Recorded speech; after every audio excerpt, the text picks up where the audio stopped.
Una de mis preocupaciones como pastor en el presente es ver a los creyentes cómo viven sus vidas cristianas. Podría sacar de repente una lista de muchos asuntos en este punto, pero al ponerme a pensar en dónde puede radicar el problema de muchos de ellos, de estos tantos asuntos que pueden estar viviendo muchos creyentes en la actualidad, podría resumirlo en una sola cosa: caminan solos, caminan solos. Parte de nuestra era es batallar contra la ideología del individualismo. Esto le hace daño al ser humano en general y también particularmente al creyente, porque no hemos sido diseñados para andar solos. Dios no diseñó al ser humano para andar solo. Frases como piensa en grande, sé competente, haz tu vida, prospera, sé más de lo que tus padres hicieron, sumérgete en el trabajo para que te vaya bien y muchas otras cosas más son las dosis que esta filosofía del individualismo utiliza para ir formándote tanto que cuando estés allí no tienes a nadie alrededor porque te encargaste de separarte, de aislarte y abandonar esa composición del ser humano de ser relacional por causa de tus propios proyectos.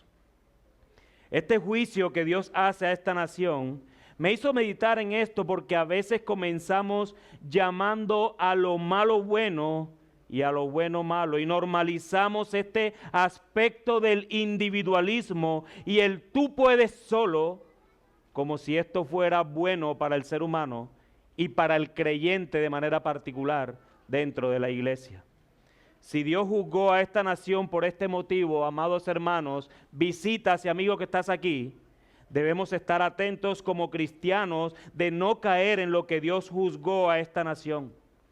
Y mi objetivo es que puedas examinar tu propia vida y ser honesto delante de Dios si está o no, o si tienes que esforzarte para hacer lo que Dios quiere que seas en esta comunidad.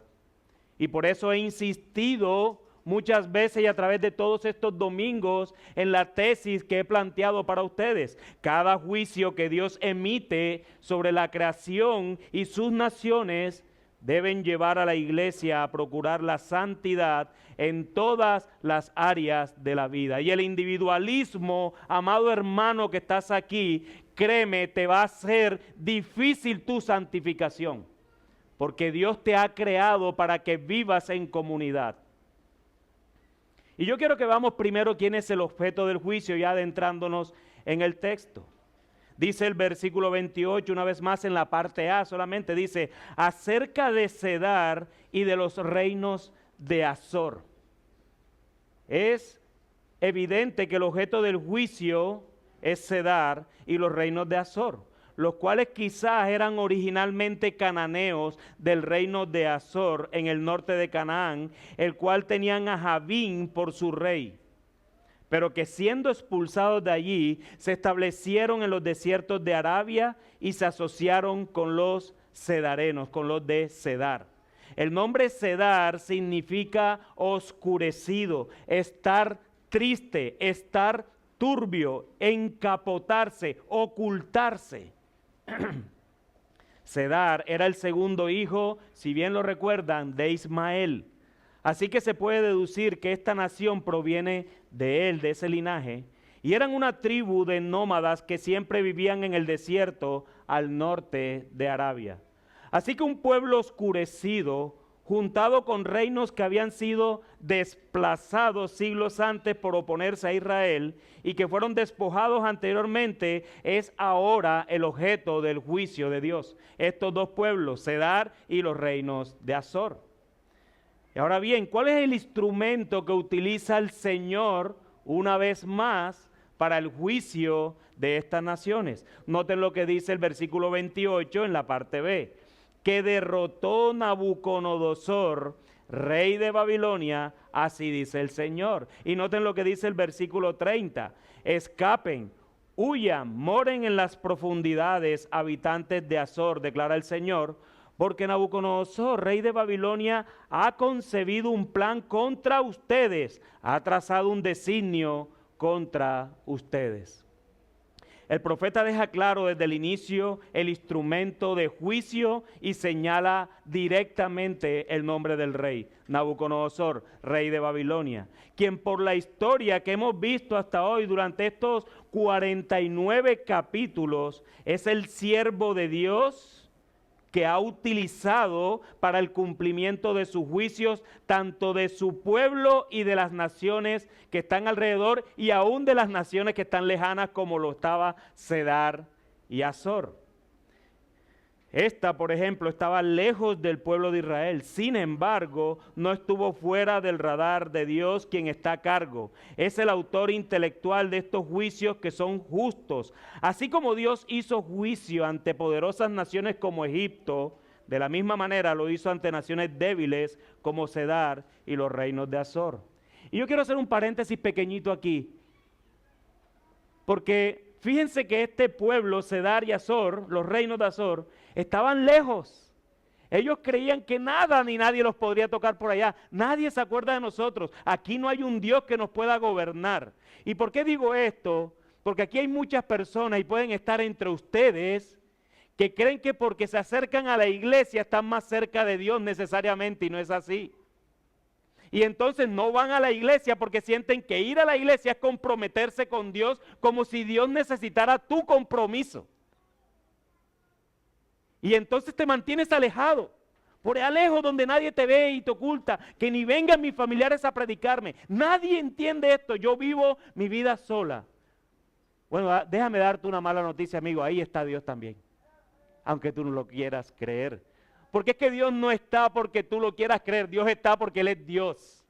Y Él está allí delante de ti porque no hay nada oculto. Delante de sus ojos no hay nada oculto. Tú puedes ocultarle aquí a las 200 personas que están aquí y wow, tremendo ocultador sin ley que eres tú, pero delante de Dios no vas a poder ocultar nada. Dios es Dios. Así que de nada te sirve mantenerte alejado, porque Dios está allá donde tú estás. Así que nada te sirve que tus problemas los encierres en ti solamente, porque Dios los conoce. Y Dios quiere usar, y eso sí lo sé, su iglesia para poder servirte a ti, indiferente del problema que sea, porque aquí en este local tampoco hay personas mejores que otras. Aquí todos son unos pecadores salvados por la gracia y la misericordia del Señor, aquellos que son salvos. Los que tú crees que son mejores son iguales a ti. La diferencia entre tú y ellos es que ellos tienen a Cristo y tú no. Pero es Cristo la diferencia, y es ese Cristo que te queremos dar a ti. Porque es bueno, porque lo sabemos, porque también estuvimos como tú en algún momento.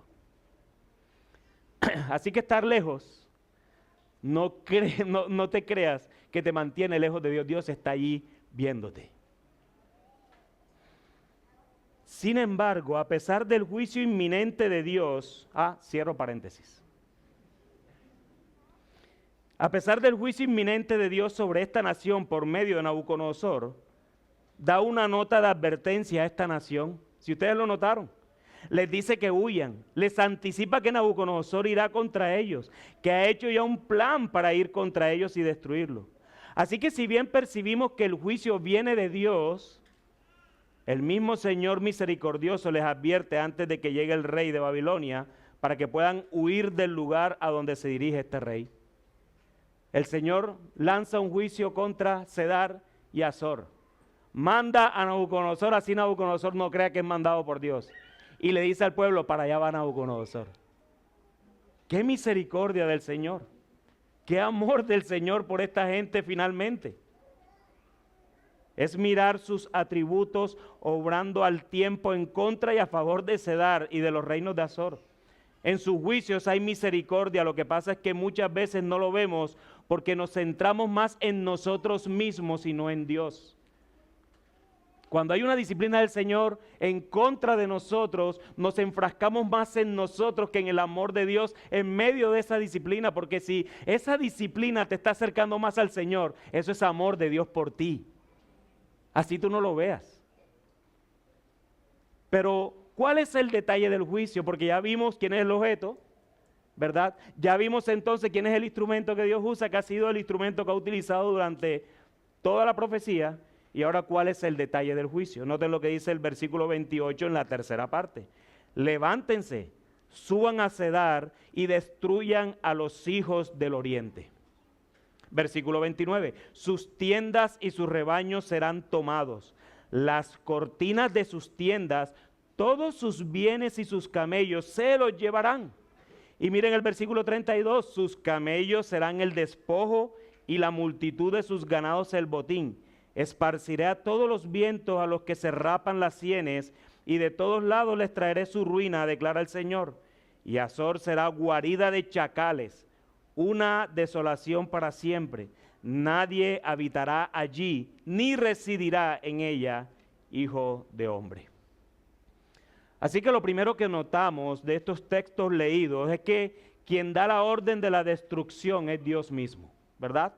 Nabucodonosor es el instrumento de Dios para traer el juicio a esta nación. Y la orden es destruir a los hijos de Oriente que están en Cedar.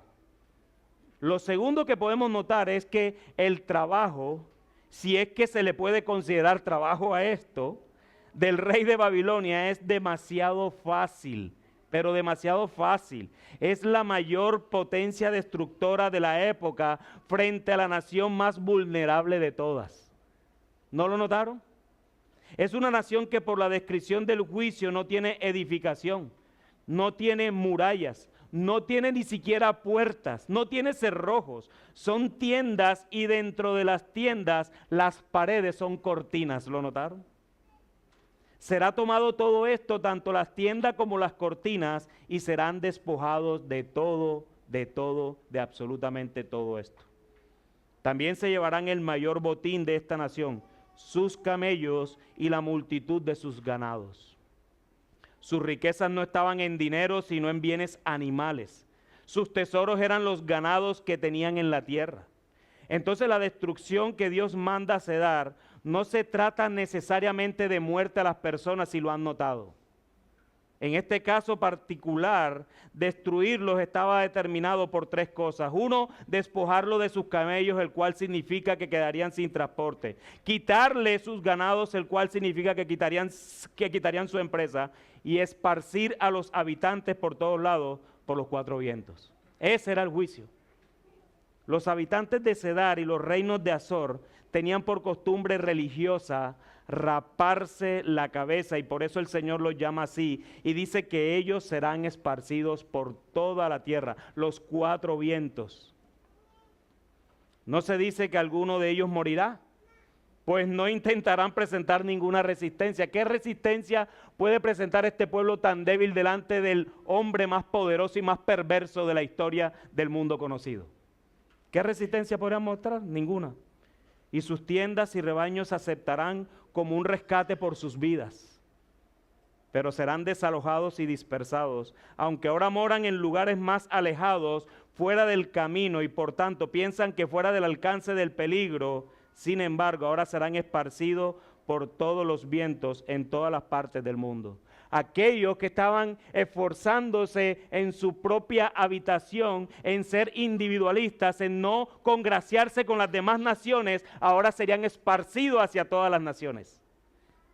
¿Sí lo notaron? Sí, pero sí me están siguiendo, hermanos. Porque yo no le estoy hablando de Cedar, estoy hablando de ustedes. Porque es que cuando yo leí esto, a mí me llamó la atención cómo el Señor, aquellos que se creían individualistas, que pensaban solo en ellos, ahora fueron esparcidos a las naciones para que no sean individualistas. Ahora tienes que depender de otros. Hermanos, ¿sí lo notaron? Es con ustedes. La privacidad y la oscuridad no significa siempre protección y seguridad.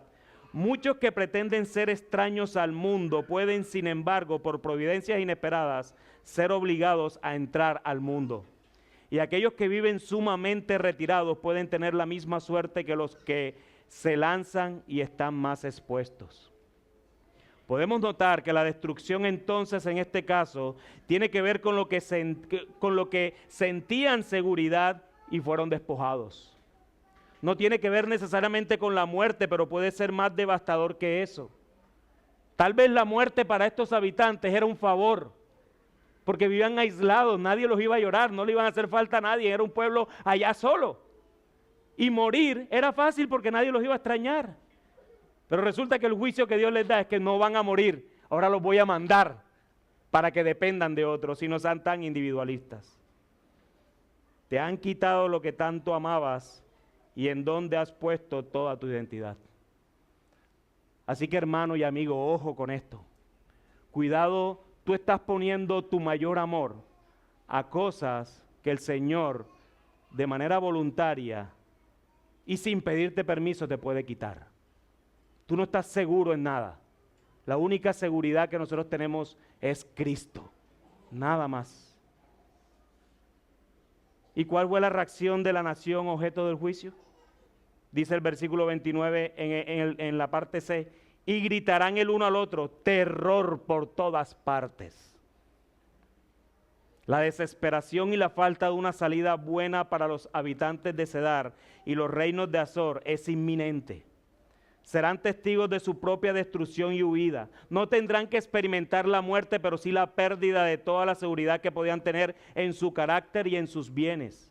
No habrá salida, no tendrán escapatoria más que quedar a merced del rey de Babilonia y sus guerreros para que ellos hagan con estos habitantes lo que bien les plazca. Por eso es el terror por todas partes que sale de sus bocas. Porque esta nación aislada y tranquila de un día para otro se convertirá en una desolación completa. Ningún hombre habitará allí después que Nabucodonosor termine su juicio. Los aislados fueron sometidos.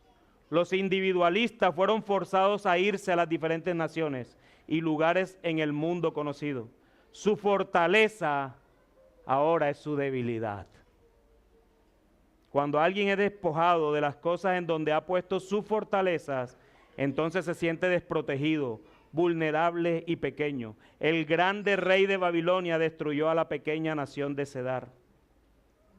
Y esta es la razón del juicio de Dios. Noten lo que dice el versículo 31. Levántense, suban contra una nación tranquila, que vive confiada, declara el Señor. No tienen puertas ni cerrojo, viven solitarios. 3 características particulares da el profeta a esta nación, lo cual nos guían para saber su estado y la razón del juicio, y que son subsecuentes una de la otra. La primera es que es una nación tranquila, una nación que hasta antes del juicio no percibía ningún problema. No tenían enemigos ni amigos cercanos, por lo tanto no estaban en riesgo de nada. Y eso los llevaba a la segunda característica, y es que vivían confiados. Estaban tranquilos, vivían confiados. Pues si no tienen nada ni a nadie alrededor que les haga mayor bien o algún mal, pues los llevaba a estar confiados. Y por lo tanto, eso hacía que vivieran en tiendas y que la mayor fortaleza fueran las cortinas, lo cual es una exageración porque una cortina no te protege a ti en nada. Pero era tanta la confianza y su soledad que sus fortalezas eran sus cortinas. Y tú puedes tener cortinas en la casa y a veces tienes que ponerle otra cortina arriba para que no te vean de adentro, de afuera hacia adentro. Compra cortina gruesa, hermano. Un consejo no pedido. O compra blackout. Por eso no tenían puertas ni mucho menos cerrojos, lo cual la razón fuente de todo esto es lo que el Señor les dice a ellos: vivían solitarios. Estaban solos, no había nadie alrededor cerca de ellos. Decidieron estar solos y por lo tanto al momento del juicio no tenían quien los defendiera. Amados hermanos, amigos y visita que estás aquí, ¿qué podemos aprender nosotros entonces de este juicio? Pues lo primero es recordarte la tesis. Cada juicio que Dios emite sobre la creación y sus naciones deben llevar a la iglesia a procurar la santidad en todas las áreas de la vida. Si el Señor nos dejó escrito este juicio, no solamente era informativo, es porque Él le quiere hablar a su iglesia de este juicio. Debemos conocer más a Dios y sus propósitos eternos. entender, hermanos, que Dios no nos creó para ser individualistas, vivir aislados. Si Dios, siendo Él, no necesitando de nosotros, decidió comunicarse con su creación por medio de lo creado y por medio de su propia voz en su palabra, quiere decir que entonces necesitamos esto nosotros también. Noten cómo comienza la carta a los hebreos. Dios, habiendo hablado hace mucho tiempo, en muchas ocasiones y de muchas maneras a los padres por los profetas, en estos últimos días nos ha hablado por su Hijo, a quien constituyó heredero de todas las cosas, por medio de quien hizo también el universo.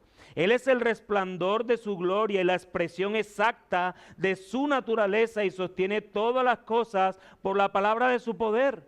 Después de llevar a cabo la purificación de los pecados, el Hijo se sentó a la diestra de la majestad en las alturas, siendo mucho mejor que los ángeles, por cuanto ha heredado un nombre más excelente que ellos. Hermanos, Dios se ha comunicado con el hombre desde el inicio de los tiempos. Con Adán, con Abraham, con Isaac, con Jacob. De la misma forma se comunicó a través de los profetas con el pueblo de Israel. Y ahora en su máxima expresión de la gloria lo ha hecho por su Hijo, por nuestro Señor Jesucristo Redentor. Dios, pudiendo quedarse solo en su Trinidad, la cual era suficiente, la cual tenían pleno gozo, lo tenían todo, no necesitaban de nada ni nadie fuera de Él. Aún así, ese Dios trino decidió compartir con nosotros su gloria y ahora también su eternidad. Y si Él nos ha creado a su imagen y semejanza, nos ha puesto algo de su eternidad en nosotros, y el cual tiene propósito eterno, como es la parte inmaterial que habita en nosotros. Entonces no es posible en ningún caso que puedas estar en un mundo como este, además caído, y vivir una vida aislado de todo el mundo. No es posible. No podrás solo. Mi hermano, si tú has sido salvado, entonces debes tener una comunidad a tu lado. Tú no puedes caminar solo. Camina solo y te voy a dar unos meses para saber cómo tú mismo solamente te estás apartando del Señor. Ve y camina solo. Dios nos diseñó para andar en comunidad. No hay ninguna circunstancia, hablando de manera general, en donde el hombre puede ser salvado y seguir aislado de la comunidad que Dios ha salvado, que es verdadera familia, la que por gracia ha sido adoptada en virtud de la obra de Cristo. Dios, cuando habló en todos los tiempos, le ha hablado a personas que no están solas, que no viven aisladas creyéndose autosuficientes y más bien abandonando el egoísmo y el egocentrismo. Desde el inicio, ¿a quién le habló? A Adán. La cabeza federal de los hombres le creó una ayuda para que no estuviera solo. De hecho, si ustedes miran el texto en Génesis capítulo 1 y capítulo 2, cuando todo era bueno, lo único que no era bueno dentro de todo que fuera bueno es que el hombre estuviera solo. Y ahora tú aquí en esta temporalidad te quieres creer que tú sí puedes andar solo.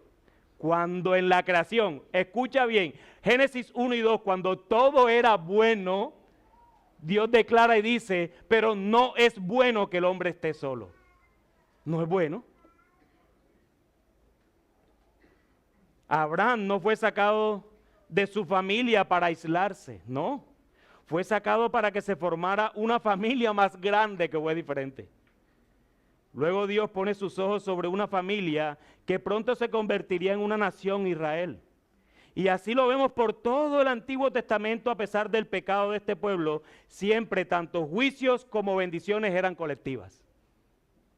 Cuando llegamos al Nuevo Testamento, vemos a Jesús, al Hijo de Dios, que pudiendo estar solo, Jesús ha podido encarnar y andar solo y nadie ha podido decir nada. Él es perfecto, Él es suficiente, Él es poderoso, Él tiene poder en sí mismo. Pero aún así, decidió invitar a que le siguieran a 12 hombres que en un futuro no muy lejano se convertirían en el fundamento de la iglesia. Y luego esa iglesia universal de Cristo estaría representada por miembros de cada una de las iglesias locales como es Iglesia Bíblica de la ciudad. Así que, hermano, ser creyente y vivir aislado de la familia de la fe, es absurdo. No tiene sentido, no es lógico y va en contra de toda la Escritura. Te acabo de hacer una teología bíblica del individualismo o del colectivismo, como lo quieras ver. De cómo no ser individualista y cómo Dios ama la comunidad.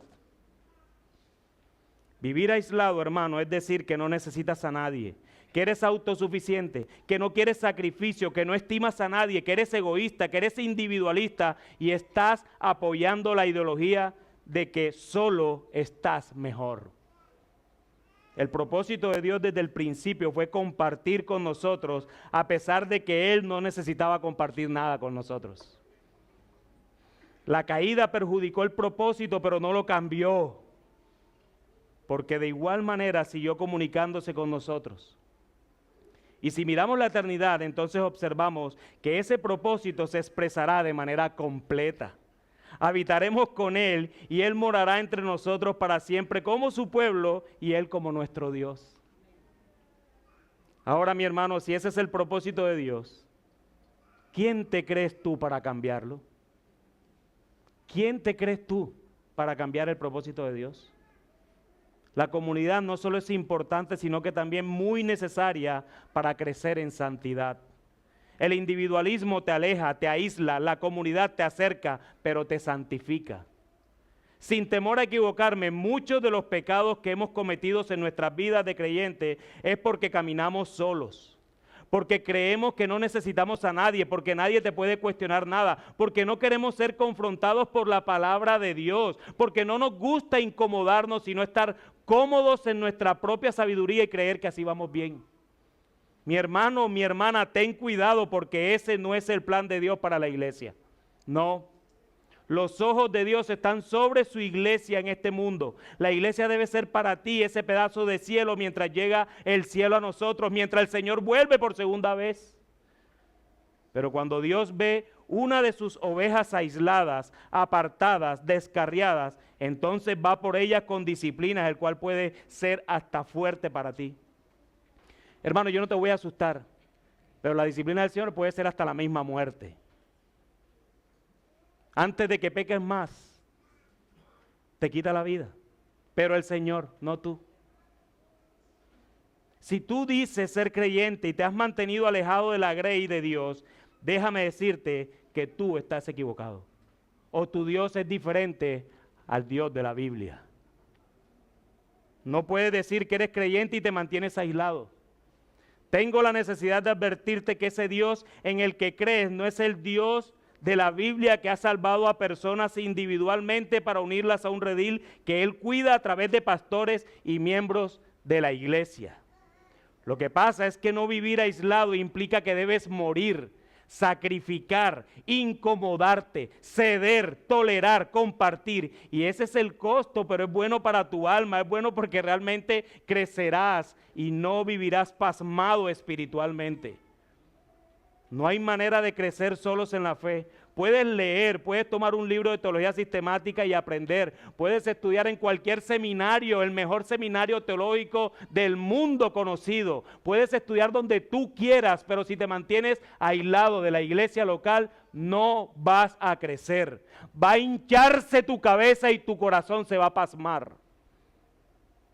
Cuidado, hermanos, cuidado. Porque aprender no necesariamente te hace ser creyente. Este es el campo de batalla donde junto a mis hermanos estamos peleando constantemente contra el enemigo de nuestras almas y contra nuestras propias concupiscencias, que son bastantes, y que solo terminamos cediendo porque creemos el muñeco de paja que nadie nos está viendo y que no tengo que rendir cuentas de mi vida a nadie. ¿Tú te crees ese muñeco de paja? Amados, el que no duerme te ve todo el tiempo. Deja el orgullo. Busca ayuda, no andes solo porque eso no te hará bien. Muere a ti, vive para Cristo, vive en el cuerpo de Cristo. Y déjame decirte algo, lo sociable no te hace involucrado en la iglesia. A veces confundimos el ser sociable. saludar a todo el mundo y hacer relaciones superficiales con ser iglesia. Y eso no lo es. Es morir, comprometerte, involucrarte en las vidas de otros y dejar que otros se involucren en tu vida. Eso es ser iglesia. Chao, chao, saludos hermanos, hermanas, chao, parecen payasitos así, chao, chao. Eso no es ser iglesia. Eso no es ser iglesia. No es. No te confundas que el hecho que vengas aquí cada domingo, cada jueves y cada martes en el eco y no tienes una relación profunda con ninguno, o nada más con uno, porque ha sido mi amigo de toda la vida, eso no es ser iglesia. Y te estás engañando tú solo, porque estás viviendo una vida aislada que saluda a todo el mundo. Eso es lo que tú estás haciendo. Muchos en este momento pueden saludar a todos y no tener relación con nadie. Porque sabes que al involucrarte abres una puerta que no quieres que se abra por tu propio orgullo. Pero delante de Dios, esa puerta que no quieres abrir es como las cortinas del pueblo de Cedar. Tu fundamento no está sobre la roca porque caminas solo, sino que es como una tienda que hasta el viento se puede llevar algún día. De verdad, hermano, de verdad, hermana, si esta es tu condición, debes arrepentirte y hazlo ahora, porque si no terminarás como este pueblo, avergonzado, esparcido, y será muy tarde o costará para que puedas levantarte una vez más. Esto es bueno para ti porque así Dios lo ha diseñado en favor tuyo, pero que tu orgullo, el individualismo, siguen diciéndote que no lo hagas. Y una consideración final a este grupo de personas que están en este estado. Seguro que siempre tendrás una justificación para no hacerlo. Y por eso me estoy anticipando a eso. Es que, pastor, son inmaduros. Preguntan mucho. No me conviene. Pastor, es que ellos no me entienden. Nadie ha vivido una situación como la mía. Si ves todo esto como lo estás centrando solamente en ti, sigues siendo ese individualista y no estás descansando en que el poder del Espíritu Santo que obra en ti está obrando en ellos también y te pueden dar un buen consejo.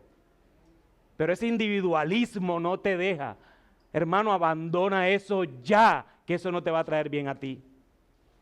Todo esto son dardos de Satanás a tu mente o fabricados por tu propia filosofía hueca individualista que va en contra de lo que el Señor te manda.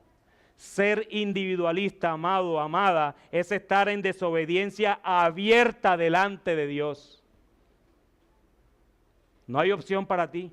Debes más bien descansar en la buena providencia del Señor, quien te ha traído a esta iglesia, que eres miembro o estás en ese proceso y que el Espíritu Santo que mora en cada uno de tus hermanos y los dones dados a ellos te completarán para tu santificación. Hermanos, sus dones me van a completar a mí para mi santificación. Yo no los tengo todos. Yo tengo algunos, uno o dos por ahí, y uno que no quieren explotar en esta iglesia. Está genial, yo lo soporto. Pero el punto es que el resto de dones que me van a completar para mi santificación están en ustedes. Por eso yo quiero andar con mi familia, quiero andar con ustedes. Yo no quiero vivir y andar con gente que no me edifica. Yo quiero estar con las personas que me edifican. Y mi familia son ustedes. No son los de mi sangre. Ellos fueron el instrumento que Dios usó para traerme al mundo. Pero mi familia está aquí porque es con ustedes que voy a pasar la eternidad. Y yo quiero estar en la eternidad o quiero estar en la temporalidad con aquellos que voy a pasar la eternidad con nadie más.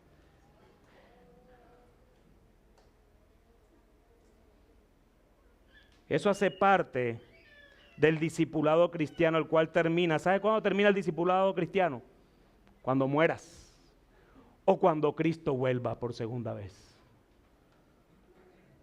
En la eternidad, hermanos, no tendrán secretos porque nuestra vida será perfecta. Y es en esa medida que debes caminar desde este lado mientras nuestro bendito Redentor, quien nos compartió todo lo que Él es, vuelve por segunda vez. Así que, hermano, ánimo. Ve a Cristo en arrepentimiento, muéstrale tu dolor por tu individualismo y haz lo que Él te ha mandado hacer. Está dicho en su palabra. Está dicho en su palabra. Y tú, amigo que estás aquí, déjame decirte algo, amigo. Tú que no conoces a Cristo, tú no estás mejor. Tú puedes decir que vives unido a tus padres, a tu esposa, a tu esposo, a tus primos, a tus tíos, a tus amigos. Y por eso no crees estar en aislamiento, pero déjame decirte que si has vivido aislado e individualizado delante de aquel que te creó. Tú fuiste creado para su gloria, no para tu deleite personal. Así que estar lejos de Dios es estar aislado de todo lo que realmente necesitas y sigues creyendo que así terminarás bien. Amigos, Cedar y los reinos de Azor creían eso, que podían estar solos, que no tenían que dar cuentas a nadie, que su propia tribu era suficiente, y mira lo que les pasó. Tu propia tribu es tu familia y tus amigos, pero cuando esa tribu no está gobernada por Dios, no habrá más nada al final sino el juicio que te llevará a la condenación eterna. Amigo, la condenación eterna de nosotros fue cambiado para ser vinculados a una familia al cual fuimos adoptados, y eso solo es en virtud del Evangelio de Jesucristo. Esa es la buena noticia que tengo hoy para ti. Esto está dispuesto para ti también hoy, amigo.